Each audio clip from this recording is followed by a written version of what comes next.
So I was on one of your episodes. You were? Yeah, for the Jim Poppy podcast, and that was fascinating to me because, I didn't know the setup. It's very possible to listen to someone's show and not get the setup. Like, what direction are we going in? But you can tell, there's something nice here. The host is nice. Man in the background on the audio is nice. My man, the main host is good. Oh, we're not going to give him a compliment. We compliment him. Shout out to DJ Marauder, world class DJ. And I like what you guys did in terms of blending mental health into that particular sit down. Mm-hmm. So what inspired the concept behind what you plan on talking about for that show?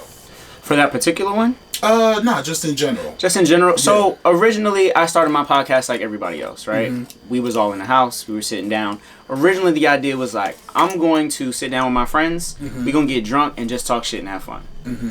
That's how it started. Like my first episode was like bro code. We literally were just in the house, people in the crib. We all poured up drinks, got drunk, talk shit. Mm-hmm. Funny episode, terrible podcast. So it was like we can sit down and we can have these conversations and it's going to be fun because like these are my friends, these are my folks. So if you've ever sat around us, you know it can go left in like a good way. Like it can get silly, it can get super fun. Sometimes it can get super deep just depending on how we are. So the more that I really got into like learning how to podcast and learning how to put episodes together, it was kind of like, okay, we're going to have fun. We're going to talk about all the funny things that we see on the internet and what's happening in our lives. But at some point in time, we have to get serious.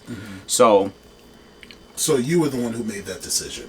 It was a team thing. So like essentially what we would do is we would sit down and be like, okay, this week, what's going on in the culture of like us? Like Twitter, Instagram, life, television, whatever. Twitter will give you topics. It was like, all right, here's the things that we want to stay away from because some stuff it's a convoluted topic. $200 dates, all that good stuff. Yeah. So some of the stuff, the noise is just too big. So we would try to pick the big overarching thing that everyone's talking about, but try to break it down a little bit. So I think at the time when we did our episode, I want to say either it was a big thing that like we all need to go to therapy conversation kind of thing. So that conversation just happened to be happening in the house. It was happening around us, like in general. People were, mental health was like a big conversation, and it had been a big conversation throughout the pandemic because everyone was going through their own shit. So it's like we all need to figure out how we're going to get better. How are we going to look on the back end of this? It's like, okay, so who do we know that we can talk to, and it can be a regular sit down, but also we can give really good resources. Me, Yoko, and Ant were kind of like, okay, who do we know? Let's bring in Juice because we already know that you do get home safe and you have Mental Health Monday. So it's like, this is someone that we can have a regular conversation with, but they also know what they're talking about because sometimes we don't know shit. Yeah, we just be talking, but it's conversation like we would talk to anybody else. It's just our thoughts, opinions. We just trying to help everybody get it together. So it's like in the moments where we are getting to a point where it's like, all right, maybe we don't know shit, we have somebody right here, but the conversation is still conversational. You know what I'm saying? So that's how that came about. Okay. So the reason that was fascinating to me is I thought we was going to come, sit down, drink gin. That was going to be it, crack jokes. So when we talked about mental health, fun fact, when I go on other people's podcasts, I don't expect to talk about my platform. So the usual thought process for most folks is if I'm going on someone's podcast, this is an opportunity to advertise my brand. But for me, not every opportunity is a good opportunity. So it's about feeling out the room. What are we talking about? Not forcing the subject and just being present. Because like for me, it's just a great opportunity to see how do other people's things work. What can I learn here, and can I apply any of this to like what I've created so far? Gotcha. So the space you guys created was amazing.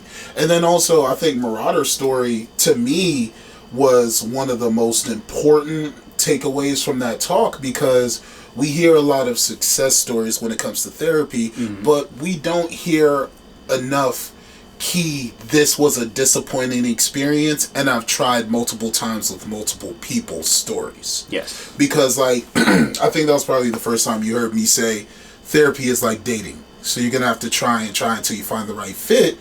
But also, you have a limit. I'm here to get help.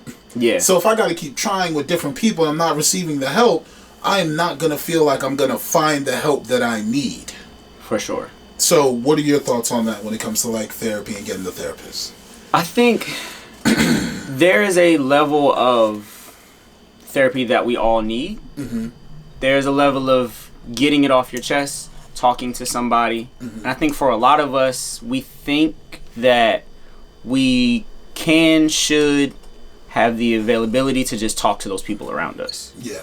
So it's a lot easier to say, I don't necessarily need to go to therapy because I know what I want to say and I can say it to you. Mm-hmm. You know me. I know you have a shoulder to lean on, an ear that can hear me. Why do I want to go to a stranger all of my skeletons? Yeah. So I think for a lot of us, therapy is good in concept. Mm-hmm. Like we hear it, it helps people. Yeah. But I think in action it's kind of like, but who am I going to find that I can sit down, look across from them, and I know every time I say something, we always see on television, they in the pad, they writing it down. Yeah. So it's a level of like, I really want to do this thing, but I don't want to feel judged by a stranger. I feel like I have somebody by me. Mm-hmm. And it's interesting because before we did our episode, I did an episode with another friend of ours, also overarching conversation, who do black men vent to, was like a big conversation. Mm-hmm. We had our conversation and we realized like, we don't talk to anybody. Yeah.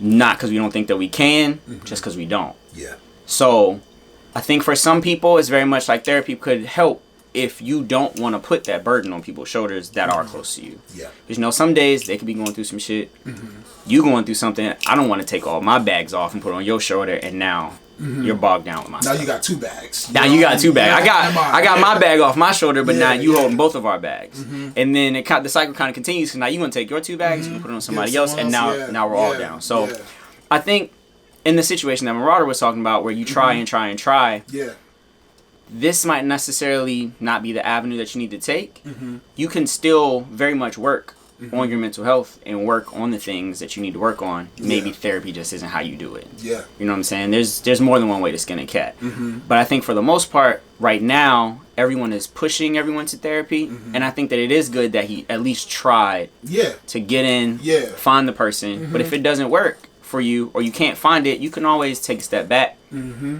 Try to find a different avenue, and then maybe go back to it later. Yeah. Like maybe you find somebody, but like you said, just trying to beat it over the head. Like, all right, this didn't work. Let me go to another one. All right, this one didn't work. Let me go to another one. Because all that's doing, it's only messing you up even more. Like, all I want to do is find help, and no one can help me, and that too can start to bog you down. Yeah, and then also that affects the way that you digest the experience when it comes to finally finding a therapist. Indeed. Because you don't want the thought of how long is this going to work out. Yeah. When you're in a session.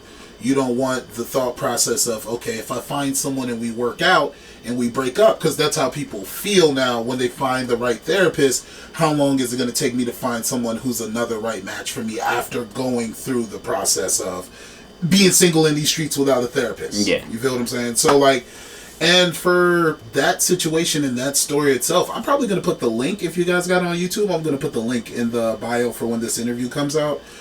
I think after I had that, I had to make sure to reach out to my therapist and say, hey, if there are therapists who are not doing the process of therapy correctly, like it is, because that's considered abuse. If I'm sitting in a therapy session and my therapist is like looking at the clock every 5 minutes for me to get the hell out of here, that's abusive. If I'm sitting in a therapy session and the therapist is more interested in me being a tour DJ and who I've met versus my actual problems and why I'm here, that's an issue. If I'm sitting in a therapy session and the black woman who, in my mind, a lot of people on the timeline have said, oh, I need a black therapist, I need a black woman therapist, and she's inciting that men ain't shit in the therapy session, that's some abusive shit. So, like, and I remember that very key, like, those 3 points. I was just like, damn, I wouldn't fuck with anybody after that, bruh. You know what I'm saying? Like, all I want to do is get help. Y'all are worried about all the wrong things right now. Yeah.